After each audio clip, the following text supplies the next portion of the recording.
And hello there. This is our first session that we want to record. It's called Stories from the Eastside, Black Roots in the National Parks. Today we want to tell the story of Buddy Jones and what he's done to put down black roots in the national parks. In the past 50 years, he's floated down the Colorado River in the Grand Canyon, hiked in Death Valley, Joshua Tree, and Jackson Hole. He has toured the Redwoods, Mesa Verde, Bryce, Zion, Grand Teton, Rocky Mountain, Saguaro, Pinnacles, and the Petrified Forest National Parks. But his most rewarding experiences have come from completing construction projects in the Sequoia and Yosemite parks, particularly in the restoration of the giant forests. Buddy's deepest roots can be found in Yosemite, Kings Canyon, and Sequoia National Parks. Much of his life's work and recreation has taken root in the paths, walls, and bridges of these majestic locations. He has joined the lineage of the Buffalo Soldiers, continuing their park building work. From 1990 to 2003, Buddy Contracting Service completed over $17 million of restoration projects in the parks. There are stone bridges, buildings, roads, and retaining walls that his team erected or repaired that will continue to provide access to the parks for years to come. Throughout his working career, he has befriended hundreds of people while sharing his passion for the parks.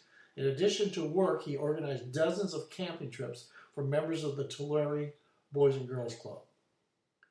Living while black in America. As a young African American during the Civil Rights Movement, he was directly impacted by the overt racism of that era. Although awarded an athletic scholarship, discrimination at San Jose State was intolerable. He was ready to quit when he was recruited by John Madden and Don Coryell to play football at San Diego State. Moving his family to San Diego immediately turned into a trial by fire when several of his housing applications were turned down.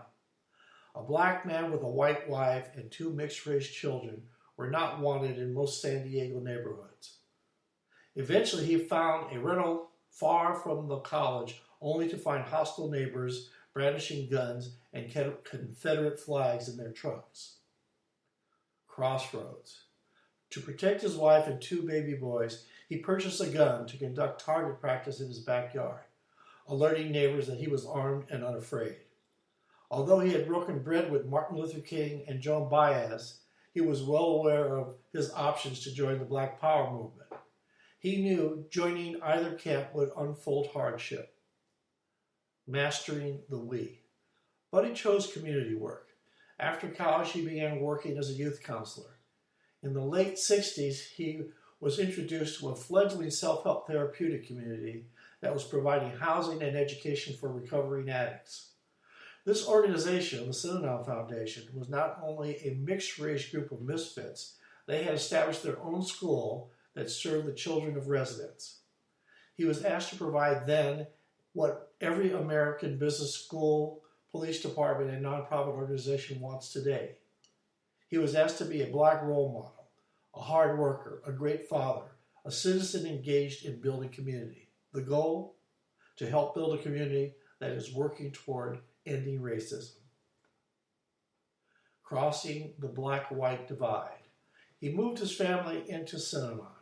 Right around the time Martin Luther King was assassinated and buildings were burning in Watts, he met Rod Mullen, a white activist. A white man and a black man, both in their 20s, married with kids, decided to confront their prejudice. Buddy and Rod made a pact to spend the next 2 years building a friendship. When talk is cheap. Buddy was a runner. Rod was a rock climber. They agreed to run and climb together. The theater for this drama was played out dozens of times on the cliffs and paths of Yosemite and Sequoia National Parks. Running tested their endurance. Rock climbing provided frequent life-threatening experiences that could only be overcome by extending trust to each other. There were many, many times when the white man had to trust the black man.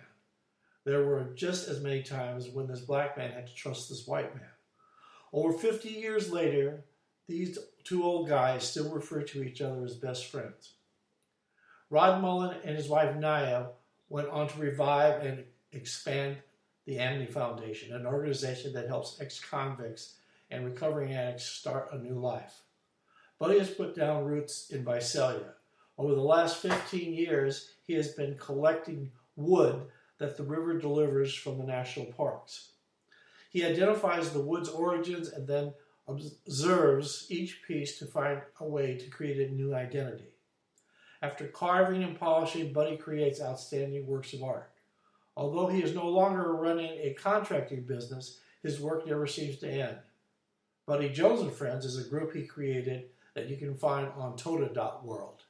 They meet every week to share war stories in the battle against violence, discrimination, and other forms of that racism takes. He continues challenging his visiting group to do what he and Rod did, practice of e-racism. Currently, he is forming a group that has adopted the name Drumming Under Giants. This will be a drum circle of many colors, black, white, and brown, Asian and American Indian, very young to very old, women too. All will be welcome to participate. The group plans to convene from time to time under the sequoias to drum, dance, share their food and their stories. After he has done over 50 years, Buddy continues to bring people to our national parks to enjoy the majesty while building bridges across the racial and generational divides.